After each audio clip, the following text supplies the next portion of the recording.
hannaa waliin qabamee abdiuutiin manni itti cufame abbaan beeka waliin Dubaay keessatti qabamee mana keessatti manni itti qollofamee abseen mana namaa keessatti Dubaay keessatti qabamee wallahi birrii 5,000 kaffalee manni itti cufame abdiuutiin hanni durumaata jechuudha manni itti cufame wallahi wabillahi dhugaatiitti jira birrii dawwalatee nama waammatee birrii kaffalee bay abdiuutiin keessa waan birrii tokkotti baafteen beektu dhoowwattee jirti jechuudha gurbaanni Samir jedhamtu daalattii way jirtu kana kan dhiyooratte jechuudha gurbaa daalattii sana jechuudha maal dhiyeenya kana Dubaay irratti san Samira Gaaroo jedhamti afaan saarraa waan isin goote birrii agama akka fuutee fi akka bakka goote afaan mucaarraa dhageessanii mucaa daa'ima kana karaa irratti gatte jechuudha mucaan luqqaatuun sun utuun guddatin jechuudha ofiisiiti osoo guddatin mucaa kana karaatti waa isin goote mucaan himatu waan Samir si goote jalqabaa kaasee amma isuma kana dura dubbatte dubbadhu birrii kan kee 250 wanti isin goote sin jiru wanti isin eenyu goote sin jiru waan ta'eef beemee waan sana dubbadhume uummanni irsi haa dhaga'u waan ta'eef.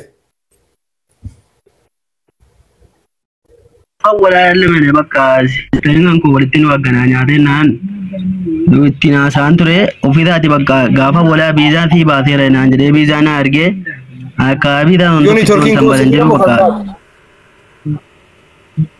achumaan bakka biizaa si ergeera naan jedhee biizaa kan na ergee naan biizaa birrii na galchi naan jedhe isheen birrii galcheefan qaxxitaa utuu naa dawwalee bultimee qotuu dawwalee na cinqee bakka biizaa si ergeera biizaan kee seelaa gubaa tikkeetii si kutuufan jedhee biizaa naari Yenaas maa birrii galcheefan birrii 250 galcheefee achumaan tikkeetti amma bultii sadi turee ka'e tikkeetti as maal na argeedhe tikkeetti naa kutee feekiidha biizaa na argees lamman saa sirrii miti qanii lama kan inni booda geessana galcheedha kun ammoo tikkeetti addi kan biraa si ergee ammoo kan biraa na arge tikkeetti amma yeroo ichi geessa arge tikkeetti biizaan sirrii miti ichi geessa achumaan inni isa deemee ergantanaa ammoo achi ammas deebee silkiina irratti xalafatee achi na arrabsi wanta barbaade naan jedhe jechuudha afaan baala geedhaan inni ofiisaati wanta barbaade ta'e ichi keessatti naan jedhe simbeekaa naan jedhe takka ammas achi ga'e naasaa ammoo achi ka'e nama 5 fidiiti nama 5 fidi sin deemsisa naan jedhe andallaalaa nama 5 isaan fi argee fi fidaan jennaan ammoo bakka wanta barbaade ta'e bakka afaan baala geedhaan na arrabsee silkii kola irratti xalafatee hamma maatii walite jechuudha ambolee isatti rakkadhe taara wantuma akkunatiin xiixuu yeroo ofiisaatiin haadha wal yoo barbaadan arrabsaa yeroo silkii qayyaree kan nama biraatiin arrabsi achi deebisee nama biraa arrabsa afaan baala geedhaan arrabsa wanta namaan hin jedhamne deebisee achi namaan jedha bakka wantuma godha bee maal jedhee wanta maatii goote si galuu dhabee akka gaafa walaas immoo itti meeraan Samir akkas mana gurguran sitti ergaara waa tokkitti ofii gootiin qabu rakkat jiraanni jennaan waa tokkitti rakkinan qabu wanta tokko rakkinan qabu nama kamee jechuudha gatii rakka sanatti 250 gurgure jechuudha dhiiseetti ergaan birriyaan akkuma namaa deemee hojjedhee nan qajeelama silaa nan bitaaf hojjedhe jechuudha gurgureedhe inni immoo achumaan bakka calaadhe bade erga sanaan haa deebisuus inni waan tokko irratti xiixuudhe amma maatii walitti jechuudha ofii gooti rakkadheen amma nama bira kadhee taa'aadha amma maatii walittan. Akkaawuntii Samirii Gaaroo irratti birrii 250 galchite miti?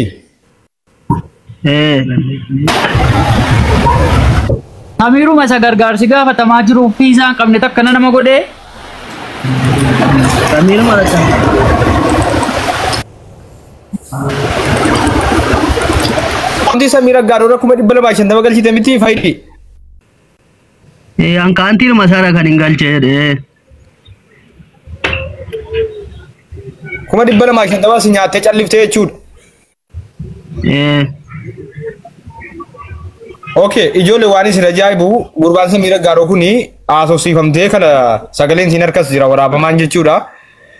Birrii mucaa kanaatiin gaayyaa waan tokko biiroo irraa waan tokko hin baafne dikkeettiin sii mure jettee noormaalizim biloo waraqatumatti ergite jechuudha. Waraqatum dubbatteetti isin meedhee itti erge jettee. Wallaahi billaahi. Ichiitti ijoollee harkaa baasee isin meedhee itti ergeetti. Birrii mucaa kanaatiin waa birrii 5 tokkoon hojjenne birrii itti ergame 250 sana. Fudhattee taa'aa jirti jechuudha. Gurbaan dayyuusiin sun irraa dubbachuutti illee nama aarsitu lukkaatu kana jechuudha. Wallaahi billaahi. Hanna daangaa darbe akkasiisiin immoo jechuudha. Umurii kanaan hannatti gadi baate jechuudha. Sichi maalatti miti isa eegasii hattee jechuudha malee akka nama mucaa tokko hattee jirti jechuudha. Hattuu nama amma kana biyya lafaarra ija jabaattu hin argine. Mucaan ol bu'ee sichi ol adeemtii sichi bakka meeqa geessisi laa mucaan eenyuun kun jechuudha. Samirii Gaaroo jedhamti tokko daalatii tokko hin beektanuu isin kan dhiyeenya kan Dubaay irratti ijoollee hannatti gadi teesse rabbi qoqqoo sina qabsiise. Suna hin jirre uummata fixxeetti balaa. Ture hin jirre lakkoofsa koo piroofaayilii jalaa fudhaa warra jedhu sana keessaa hiikaa. Lakkoofsi koo piroofaayilii jala jira. warri duba ma suuraa si video irratti hojjedhe video irratti hojjedhe suuraa si na jala seenaa lala hattuu salaattu kan irratti hojjedhe ammas suuraa si maxxansaan taa'e bar irratti suuraa si irratti video hojjedhe bar karaa Facebook karaa maali warra lakkoofsi profile jala jira warri duba ide ku barbaadan dubbisaa jedhu sana keessaa egaa warra sana hattoota hattuu fashion warra hattuu fashion ka warri sun amma birri mucaa kana mucaanni luqqaatuun sun birri kuma dhibba lamaa shantam dafqa mucaa kana nyaattee taa'e jechuudha dafqa mucaa kana sii galee dafqa mucaa kana akka itti nyaattee ijoollee laayivii irratti fayyadamaan ture suuraa siinuma fayyadama ganaa illee irratti hojjedha bara dafqa mucaa kana nyaattee taa'aa jirti jechuudha hanga yoona jechuudha mucaan daalatti guutumaan guutuutti birrii tokko illee irraa hin baafne jechuudha.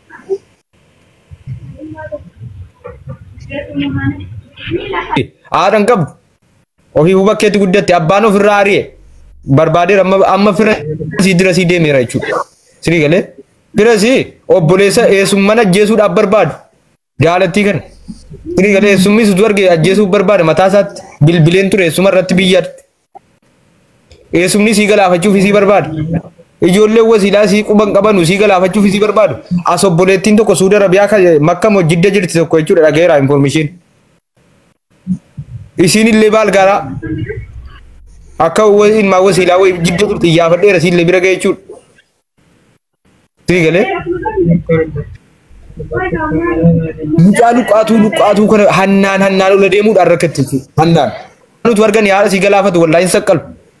Hannaa waliin qabamee abdiitiin manni itti cufame abbaan beeka wallahi billahi awala ani sakan walido kana dhagayeeba waasuu qidali keeffatteenyaan no koy waan inni fita abdiin Dubai keessatti halisa himoti mutu abdiin Dubai keessatti qabamee mana keessatti manni itti qollofamee abdiin galchaa kan dhufeen saahiba isaa tokko jira abdiin mana namaa keessatti Dubai keessatti qabamee wallahi birrii 5,000 kaffalee manni itti cufame abdiin hanni durumaata duruma jechuudha manni itti cufame wallahi wabillahi dhugaatti jira dha birri ko dawwalatee nama waammatee birri kaffalee ba'e abdiin Dubai keessatti jechuudha amma icciitii kana isin beektan akkasumas biiftuu faashin jalaa nama hatee beeka jechuudha abdiin nama lubbuun jiru koy ka fakkeenyan sii kaa jira fakkeenyan sii kaakaay abdiin nama lubbuun jiru buti nama bakka beenya koy kana fitaan jedhan dubbatin Aliti kana gadi buugaa harka keessee fuutee galte borsaa namaa keessaa isaa fuudhan giddiin akkasitti fuutee galte sadaffaa Doktor biiftuu sin jettan hanna faashin hanna araadaa hattee jechuudha hanna araadaa nama maallaqa si gaafate irraa ofirraa eenyu godha hanna araadummaa wayi hanna zabanaawwi wallahi billahi hanna jaarraa kana keessaa bara kana keessaa yoo hattee jechuudha Doktor biiftuun. Hanna suuqiidhaa waa fudhatamee faa dhawwatamu suuqii keessaa waa butamee fi gabu buttee faa fiidde jechuudha. Hanna akkasii haatan warri nuti saaxillee warra akkasiiti jechuudha. Amma tokko gabbara warra isaa birrii hiyyeessaatiin gabbaree fuudhe jechuudha tokko ammas dubaa'uma kana jechuudha maal maqaan isaan harka badee gada suuraa isaatti fideen ture. Hattuu jechuudha. Warra nuti saaxillee warra liqee osoo hin taane warra akka Abdiin nama fayyaate warra akka Samiir hannaan qabamee kabalamee iyye sii galee. Warra ka Doktor biiftuu utuu waan hanna faashina warra akkasii saaxillee nuti sii galee warra hanna faashinaa ta'e jechuudha malee warra liqii miti mubaarikum sammaa qofatu liqiin himatame mubaarikum sammaa qofa namni liqiin himatame inni nuu dafee nan kennaa lubbuu na oolchitee galatoomi waaqayyoo koo galatoomi maal koo lubbuu na oolchitee amman kennaa bareedduu koo jedhe mubaarikiyyuu liqii qabame isa malee namni biraa namni liqii qabame tokko hin jiru mubaarikirraa kana jechuudha inni nuu liqicha dura bu'een kaffalee dhee afaan nu qabe. Networking ko jira sirriitti jira miti networking ko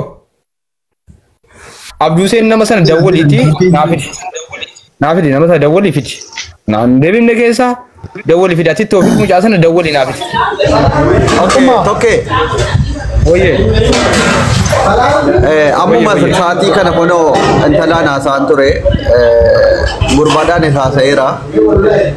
Borbooda guyyaa birrii sitti kennu hin dhaabaaf waan ta'eef ammaa fi isinis Nana sa turte rakon kamu. Yo inni di debor irra guyya si birri si dabu fidide. Sini se wa unda marra jawa jeni indi video ante buy bor ko fiti bor guyya nintini jara. Raja lu nur kagando kage guyya me kefini na La guyya me kefini na no guyya jar inni birri ti dabu bor guyya kala si hakene da guyya sa ne wona persana boda anu seni wajeni ne irra de ma.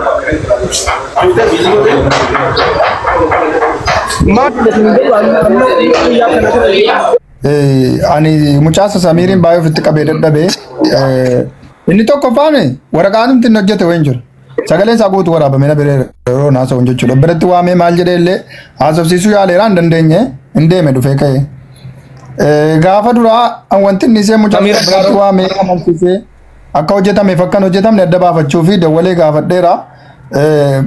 Wanti nu waliin haasofne hundi isaa waraabamee jira wanti inni hojjetu walumaa galatti uma tokko jechuudha.